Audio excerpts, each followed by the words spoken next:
What's up everybody and welcome back to the MMA Zone. In today's news, Islam Makhachev has broken his silence on UFC 300. In an interview with MMA Junkie, the UFC lightweight champion has confirmed that he was offered a tantalizing fight against Leon Edwards at the upcoming flagship show in April. Islam was one of 3 fighters sounded out by UFC President Dana White to possibly take on Edwards for the welterweight title. But just like Khamzat Chimaev and Shavkat Rakhmonov, he had to reject the opportunity, as Ramadan is taking place in the lead up to the event and would severely impact any possible training camp.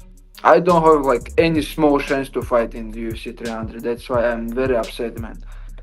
It's a big deal, you know, big fight with Leon Edwards for the second belt, but this time I missed the chance. Just 1 month in 1 year, you like have to give your religion, you know. That's why I don't. But maybe people don't understand, but I don't have small chance to prepare for this fight.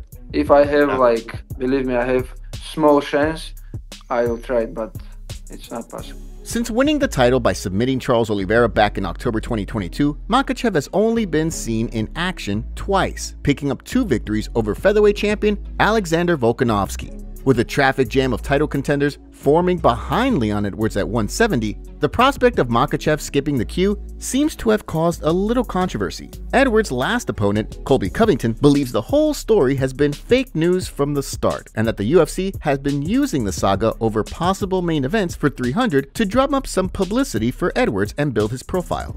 No, I wasn't shocked by that. You know, I think it was fake news from the start. Everybody knows the people that they wanted to match him up against were all going into Ramadan, so none of them were going to fight. So they're just trying to hype up Leon because he's got no hype. He's got no star power.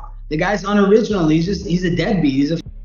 He's a lowlife, dude. He's not a company man. He doesn't care about doing good business for the company. So it looks like Makhachev's double champ ambitions are on hold for now. It remains to be seen who he'll face next. Staying in the welterweight division, let's talk about Shavkat Rakhmonov's next UFC fight. While it would appear that a title fight at UFC 300 is out of the question, there are plenty of options on the table for Rakhmonov, including a possible bout with Jack Della Maddalena, who called out the Kazakhstani fighter after dispatching of Gilbert Burns at UFC 299.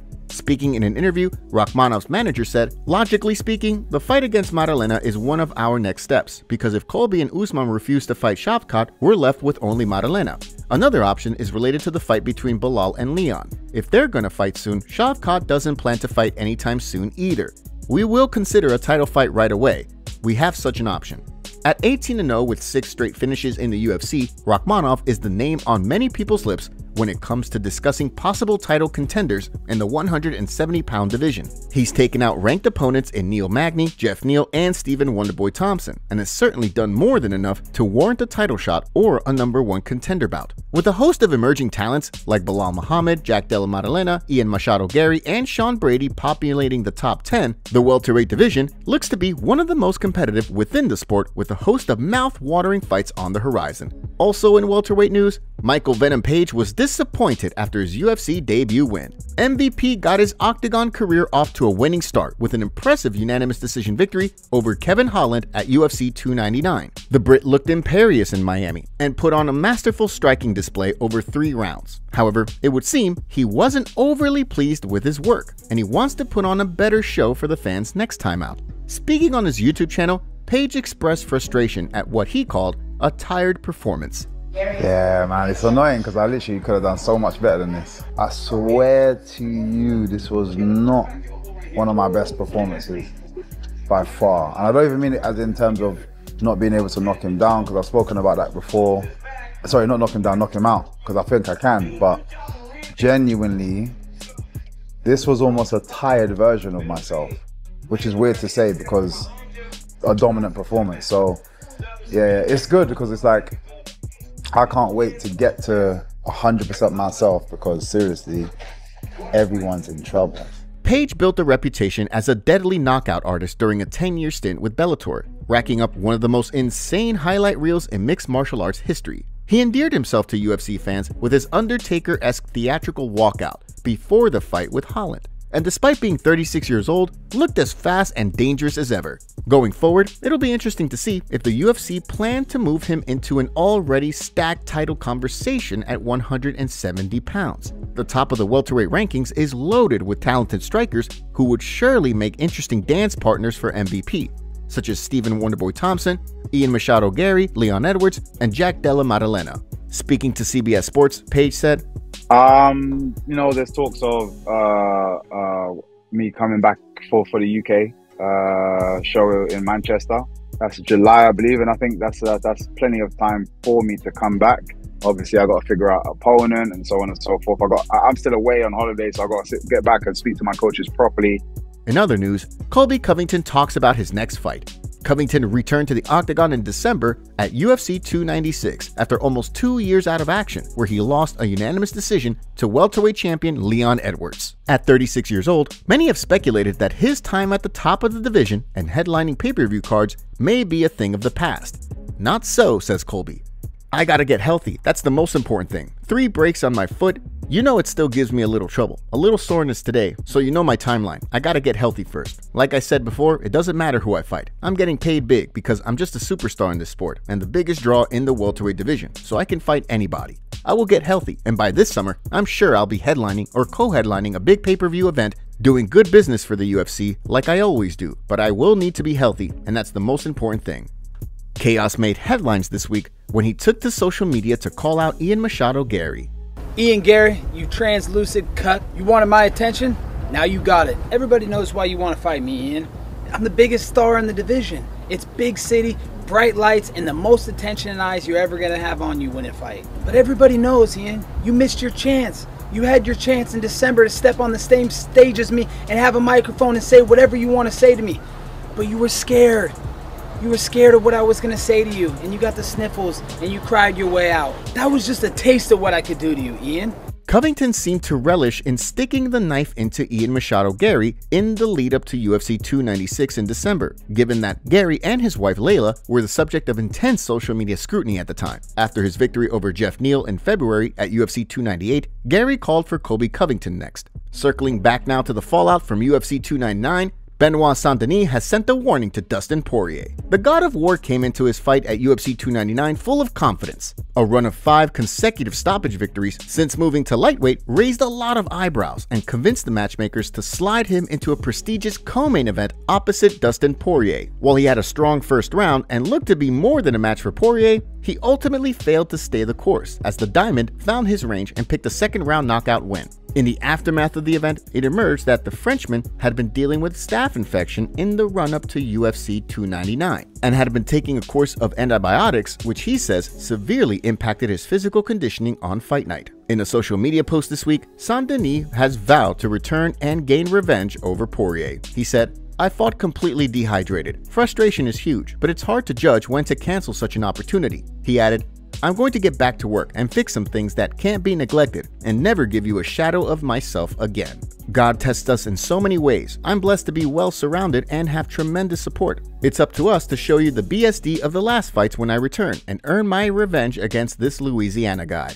Saint-Denis is an amazing prospect and will no doubt be back in the mix with the big names at 155 pounds very soon. Next up, Conor McGregor is furious with the UFC and Dana White. The rise of Conor McGregor will go down in history as one of the most important storylines in the sport. He arrived in the UFC back in 2013 as a 2-weight world champion in Cage Warriors and grabbed the world's attention with a knockout victory over Marcus Brimage in Sweden. A 7-fight win streak through the 145-pound division, including 6 knockouts, brought him featherweight gold. And after trading wins in a welterweight doubleheader with Nate Diaz, he claimed the 155-pound belt with a masterful victory over Eddie Alvarez in Madison Square Garden at UFC 205 in 2016. Since then, however, McGregor's appearances in the octagon have been few and far between. He's gone 1-3 since that win over Alvarez, picking up his sole victory over Donald Cerrone. And it seems he's growing increasingly frustrated, waiting for confirmation of a date to finally return to action. While McGregor has repeatedly announced that he's ready and willing to fight, Dana White has consistently poured cold water on that idea and claimed that he hadn't really heard from the Notorious. This week, while promoting his upcoming movie Roadhouse, he's been speaking about his potential return to the octagon. I had a camp in Cannes, the south of France. I had a camp in Dubai at World Champions training with me, where I was hoping for a December date, then a January date, and then it keeps getting pushed back. Then I lose interest and stop training for a while. It's been over a year now since McGregor and Michael Chandler were first announced as coaches on The Ultimate Fighter, and we're still awaiting an official announcement of a date from the UFC. In other news, Chael Sonnen has confronted Daniel Cormier. In a lighthearted exchange on their new podcast, Good Guy, Bad Guy, Chael Sonnen called out his friend Daniel Cormier for not naming him on his list of best fighters to never hold an undisputed UFC belt. In a preview show for UFC 299, Cormier and his co-host Dan Hellie compiled their lists during a TV segment, and Hellie named Sonnen alongside Dan Henderson, Alexander Gustafsson, Joseph Benavidez, and Dustin Poirier. Cormier didn't include his friend and co-host on his list though. I love Chael, but I'm not going to sit here and say Chael was one of the best fighters to never hold a belt. He's not. Sonnen confronted DC live on air, and the former two-weight UFC champion went for a rather tongue-in-cheek style of defense. Chael, can I say something? Can I just say something, Chael? And I will tell you, first off, they set me up.